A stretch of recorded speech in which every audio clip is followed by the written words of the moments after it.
X gon' give it to you. Wait for you to get it on your own. X gon' deliver to you. What makes Deadpool differ from other superheroes? I think, you know, with Deadpool, just about everything is different than other superheroes. You know, the only thing he has in common is that he shares the same healing factor as Wolverine. And Deadpool does exist in the X-Men universe as well, but everything else is different. I mean, he's totally insane. He knows he's in a comic book movie. He's meta. He addresses the audience directly by, you know, breaking the fourth wall. Go get some. You gonna do superhero landing? Wait for it. Woo! Superhero landing. Yeah, that's really hard on your knees. Totally impractical. They all do it.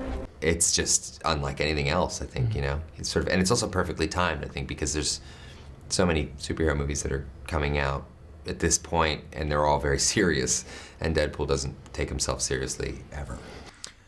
I had never met Deadpool or was familiar with the comics at all, and I hadn't met Ryan Reynolds, so I didn't even know the backstory of how long he's been trying to get this movie made. For 11 years, I've been trying to get the movie made, and as a producer on the movie, that's the ultimate validation, because you really want to give the fans something that they truly connect with, and you know, so I think that was pretty awesome. I mean, that's the reason why the movie got made, was the fans. They saw that test footage that leaked onto the internet, and they overwhelmed the studio with positive responses and begging the studio to make a Deadpool movie. And you know, there were so many people that did that the studio had no choice but to say yes and make the movie. And they're certainly not regretting it now, but at the time they didn't know what Deadpool was. The studio wasn't quite sure. So I heard that it was a Marvel property.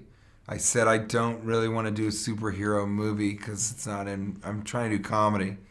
And once I began to understand that it was a comedy and that it was R-rated, which was different than any other Marvel movie that's ever existed, that's when I started to really get interested. And then, you know, the character named Weasel, I feel like that's a pretty good description of me, so. Is this the most violent superhero movie of all time? it might be the most violent, but all the violence in our movie is always undercut by extreme humor and comedy. So there's a kind of a palatability that happens because of that. It's so violent, but the ultraviolence is kind of silly and funny also. You know, that scene where he's only got a certain number of bullets, that's sort of ridiculous, but it is incredibly violent. The torture is very raw in this film, but it's not bloody or gory. The language can be very heavy duty, but it's still silly. You know, he's calling people cock thistle, and I'm saying Freddy Krueger fucked a topographical map of Utah. These are things that are, you know, vulgar but silly. Oh, motherfucker, you are hard to look at. Like a testicle with teeth. You look like Freddy Krueger face fucked a topographical map of Utah. Let's go give